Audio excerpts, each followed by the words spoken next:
هەر سەبارەت بە ڕەوشی دارایی هەرێمی کوردستان بەگشتی من میوانێکم لەگەڵ دەبێت هونەر جەمال وتەبێژی وەزارەتی دارایی و ئابووری حکوومەت هەرێمی کوردستان لە ئەستۆدیۆ لەگەڵمان دەبێت. کاک هونەر بەخێر بێ.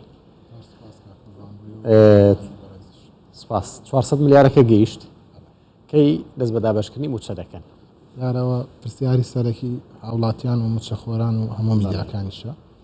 بەڵێ ئەم 400 ملیارە لە هەژدەی مانگی ڕابردوو بڕیاری لێدرا لە ئەنجومەنی وەزیرانی عێراق بەداخەوە کەمێک دواکەوت هەرچەندە ئێمە هەفتەی ڕابردوو بەڕێز ڕۆژی پێچوەتە. بەڵێ بەڕێز وەزیری دارایی هەموو ڕێکارەکان و هەموو ئەوەی کە پێویستە بەکردنەوەی حساب بانکی لە بانقی ڕافیدەین و ڕەشید و ئانە هەموو هەر هەفتەی ڕابردوو تەواو کرا و کتابەکان نێران و حسابەکان کرانەوە. بەڵام دیارە بەهۆی ئەوەی کە ئێمە ماوەی 45 ڕۆژە هەناردەکردنی نەوتی هەرێمی کوردستان ڕاوەستاوە تا ئێستاش دەست پێ نەکردوێتەوە.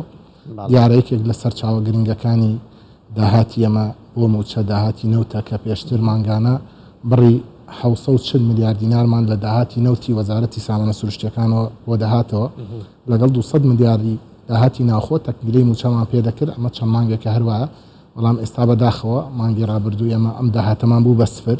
دیارە دوای ڕاگەیانی ئەوەی کە ئەو پارەی بۆ ئێمە دەنێرن بۆ ئێمە هەر جێی دڵخۆشی ملیارە بەسە نەخێر بێگومان بەس نییە لەبەرەوەی ئێمە ڕقمەکان دیارە 700 ملیار بۆ 740مان بۆ بە سفر 400 340 نەخسە.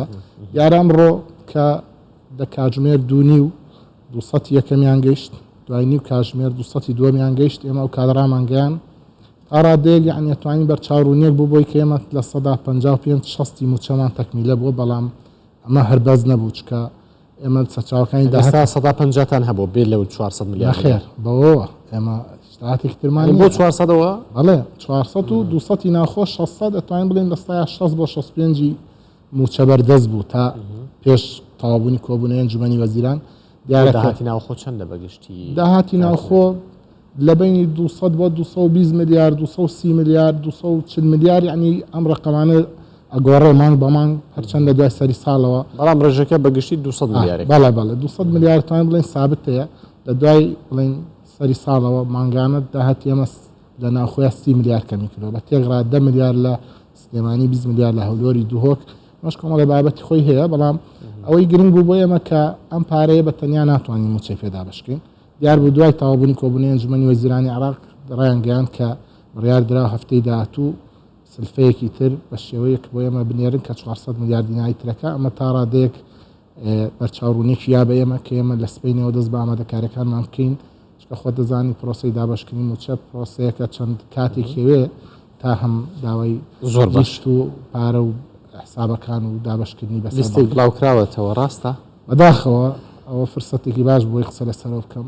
بابەتی موچە بۆتە بابەتێکی مزایەدە هەندێک میدیای نابەرپرس یاری بە شعوری خەڵکەکەن. یعنی ئێمە ئێستا لە وەزارەت من بەردەوام مۆبایلم کراوەی خۆم بەردەستم بۆ وەڵامدانی هەموو پرسیارێک. بەڵام هەندێک میدیا و بەداخەوە بە ناو ڕاگەیانکار یان نان لەم ڕێگا ڕستمیەوە بە ناوی سەرچاوە بە ناوی چاوک بە ناوی نازانم یان ئەڵێن ئەوە پارە بەردەستە وەزارەت بەهان قەز دابەشی ناکە ئەوەندە پارەی پێشوماوەتەوە ئەوەن بڕواکەی یعنی لە 2 هەفتەی ڕابردووە میدیا هەیە 3 جار خشتەی ڕاگەیان و موچەشی دابش کردووە هێشتا ئێمە هەر لە شوێنی خۆمانی یعنی ئەمە یاریکردن بە شعوری خەڵک بە تایبەتی لە بابەتی موچە بەڕاستی کارەساتە و بابەتێکە دوورە لە ئیتیکی کاری ڕۆژنامەوانی چکە یاریکردنە بە شعوری 1,250,000 کەس ئێمە هەر شتێکە بێ بەڕستمی لە وەزارەت و لە ڕێی خۆمانەوە لە پەیجی خۆمانەوە ڕایگەێنین و بەردەوامیش دەرگامان لەسەر پشت بۆ بە هەموو میدیاکە.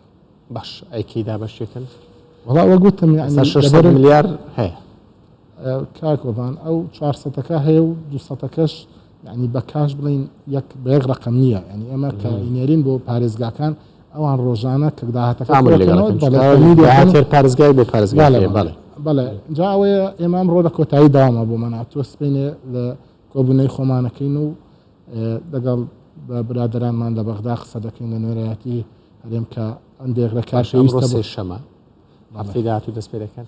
وما دەکەم هەفتەی داهاتوو بتوانین دەست پێ بکەین چکە بەڕاستی ئێمە حەزەکەین زوو دەست پێ بکەین و زوو دابەشکەین. بەڕاستی موچە بابەتێکی ئەساسیە ئەولەوێتە هەر لەم کابینەیە هەر لە وەزارەتی دارایی ئێمە هەموو تەرکیزمان لەسەر موچێ ئەنجا دوای ئەوە کە موچە تاوا بوو ئەنجا دێنە سەر بابەتی خزمەت گوزاریەکانی تر. لەبەرەوە ینی ئێمە لە هەموو کە زیاتر حەزەکەین شتەکەش هەروە خۆیەتی ومێدەکەم ینی وەزارەتەکان تەسەوڕەکەم ینی نەگۆڕدراوە. دەکەی پشتەی پارەکە لەوانەیە گۆڕانکاریە ڕووبا بەڵام تا نەچینە کۆبوونەوە و وردەکاریەکان ناتوانم ینی بڵێم ئێستا لەبەر دەسمایە بەڵام بە حکمەوەی کە پارەکە بگات و ئەوەی تریش گەیشتۆ وەزبێ وەزبەی کە بگال ینی پێچێ گۆڕانکاری ڕووبدا لە خشتەکە شازووتر.